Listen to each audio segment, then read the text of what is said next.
Márcio e Felipe, sempre quando tem produções, né, em co-direção, eu sempre gosto de perguntar à dupla sobre qualidades individuais que cada um comporta que faz a coisa funcionar como uma dupla. No caso de vocês, o que um tem a dizer de positivo do outro que, enfim, torna o sucesso, né, como uma dupla?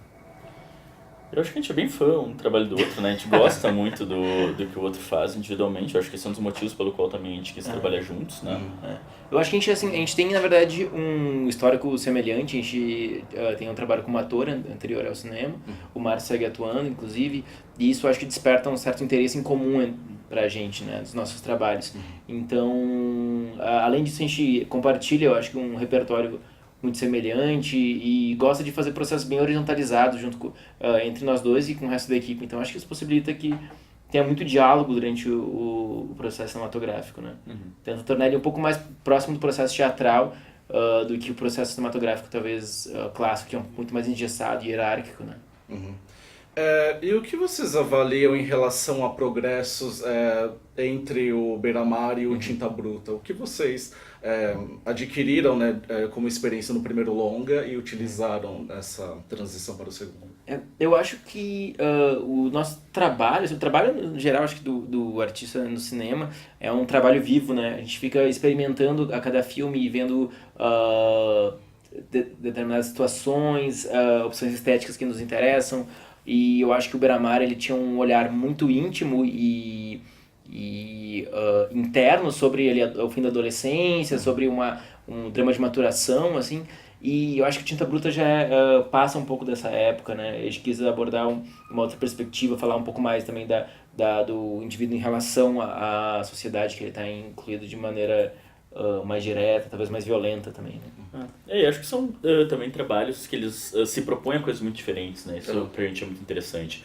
O Beira-Mar pra gente era muito quase um ensaio em muitos pontos, assim, né? Um exercício de atuação, de improviso, de como filmar a juventude, adolescência e tal. Já no Tinta Bruta eu acho que a gente vai para um outro caminho, né? Eu acho que ele se propõe outras coisas, ele tem mais propriamente uma jornada, uma história do personagem, né? Isso já é muito mais forte, mais desenhado nesse filme também. Sim, mesmo a maneira, eu acho que a gente filma aqueles corpos são um pouco diferentes, né? A gente começa a perceber, assim, putz, a gente acha interessante determinada maneira. O Tinta Bruta a gente considera muito um filme sobre corpos em movimento, né?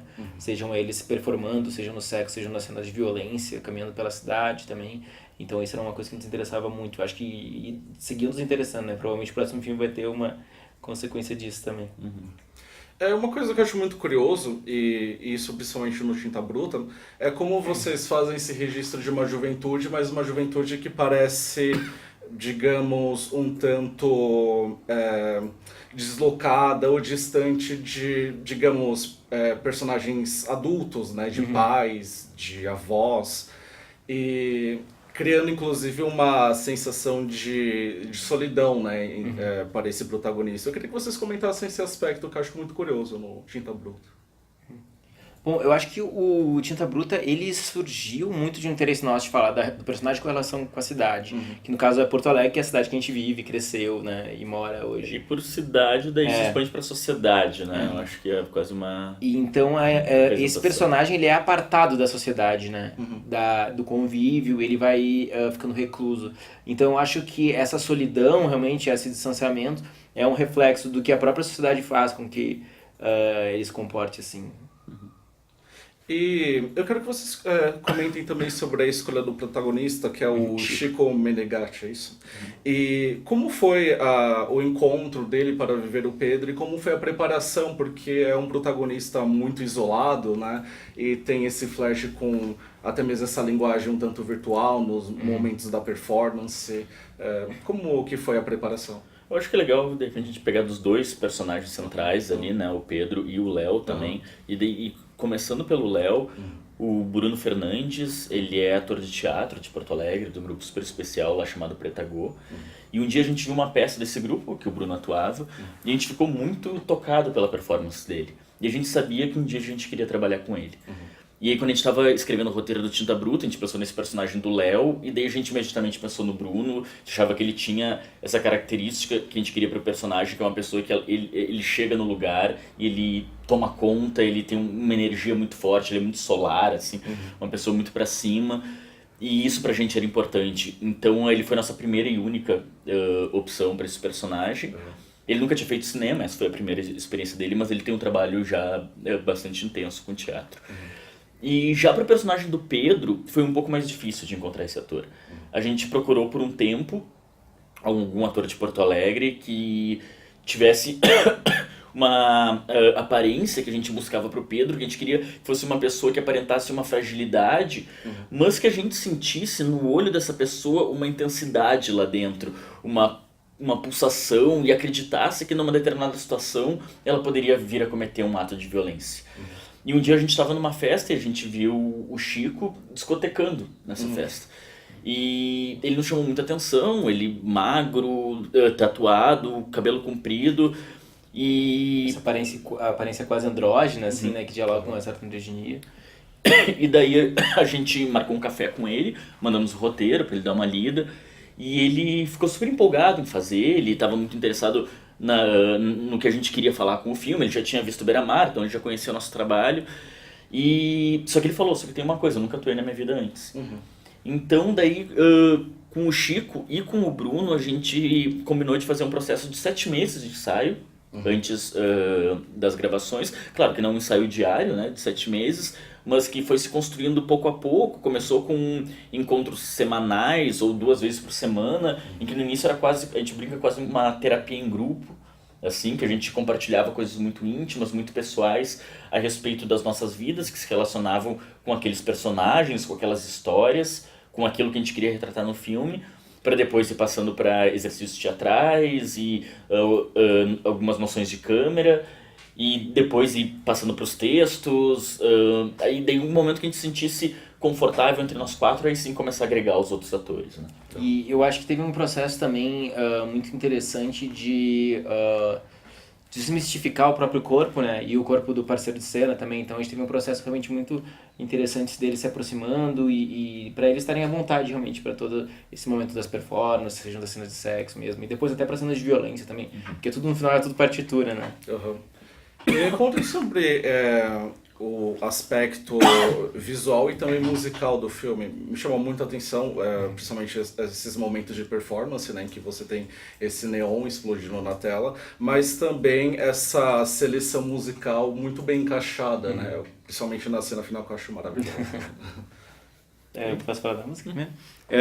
Bom, eu acho que a gente tem desde o início dos nossos processos uma relação muito forte com a música, assim. A gente, desde das primeiras fagulhas de ideia, a gente já começa a criar uma playlist com músicas que são climáticas, eu acho, para o filme que a gente vai começar a trabalhar. E são quase gatilhos para a gente escrever e também durante os ensaios. E pareceu muito lógico para a gente desde o início que esse filme pedia uma trilha que fosse composta por músicas que tivessem esses elementos melancólicos, que eu acho que o personagem é imbuído, né, nesse universo de melancolia, mas que tivesse essa pulsação, assim, essa raiva, essa vontade de reagir que o Pedro tem, que talvez fosse traduzido através de um elemento quase de pista de dança ou de eletrônico, né? Então fez muito sentido pra gente trabalhar com artistas como o No Porn, como a Letrux, como o Jalu e como a Noni, né, que é a artista que canta a música que encerra o filme. Eu acho que foi muito interessante porque a gente conseguiu fazer um panorama, acho que de artistas que trabalham com esses universos, né, com essa pulsação junto de uma certa melancolia, e eu acho que grande parte deles são músicas nacionais, então também foi muito interessante. E a gente utilizava essas músicas desde o processo de ensaio, na verdade, grande parte delas. Por exemplo, a música final a gente gravou naquela festa que a gente produziu com umas caixas de som gigante e ele dançando ao som da música mesmo, assim. Sim. Então tinha uma força, eu acho, até afetiva, né, do Chico já se relacionar com essa música há um certo tempo, então eu acho que isso acaba imprimindo na tela, de certa forma. E o aspecto da visão. Acho que a gente quis nesse filme poder exercitar algumas coisas, né, que o Felipe falou antes, né, que a gente pensava muito um filme sobre corpos em movimento, seja através do sexo, da violência, da performance, da dança, das cenas como, por exemplo, ele organizando o quarto e tal.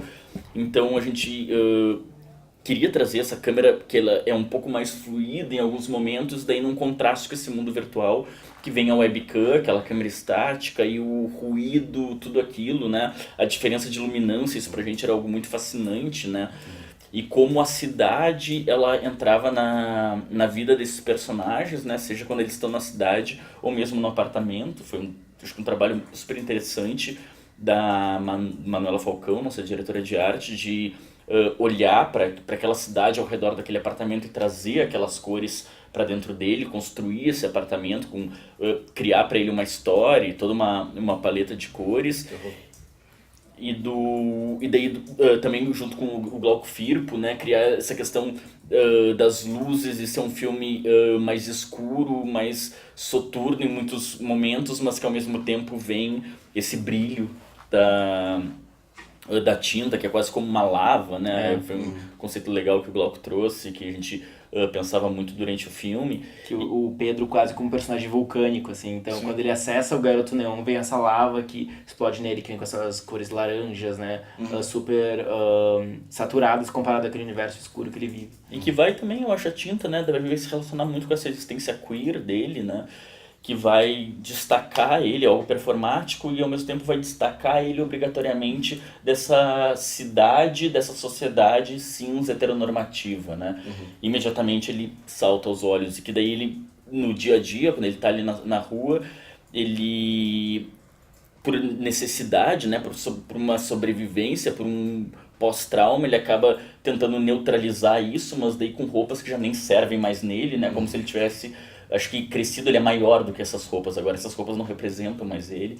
Mas uma vez que ele vai pro quarto dele, um ambiente que ele se sente seguro, daí ele traz essas cores e ele pode explodir tudo isso, né? Até que ele, parte da jornada dele é não mais precisar da tinta para trazer isso, ele trazer essa cor por conta própria, né? E eu acho que, para encerrar, um ponto, acho que estético que foi muito norte pra gente foi trabalhar a ideia do olhar, né? Acho que é presente no filme o tempo todo.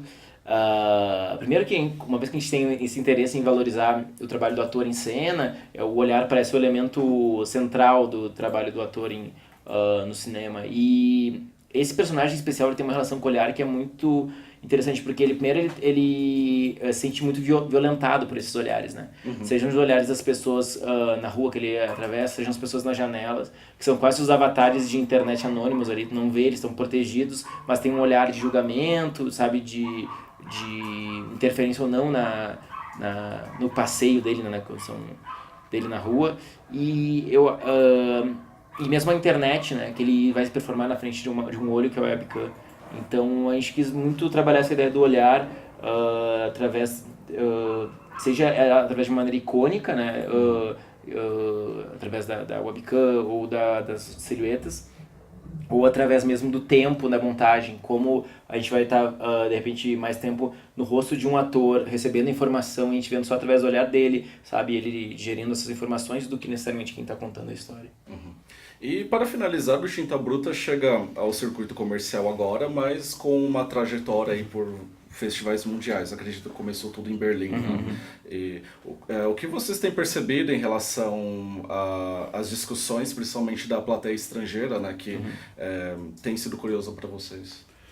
Eu acho que tem sido uma trajetória muito bonita, assim, muito positivo constatar que por mais que seja um filme feito em Porto Alegre, feito no Brasil e sobre uma cidade, sobre um país, né, ele consegue se comunicar muito bem, eu acho, com pessoas ao redor do mundo. Ele é também muito um filme sobre um indivíduo, né, sobre um ser humano e uma trajetória interna, uma trajetória pessoal. E eu acho que isso possibilita também muito que pessoas de diferentes lugares consigam se enxergar ali, né?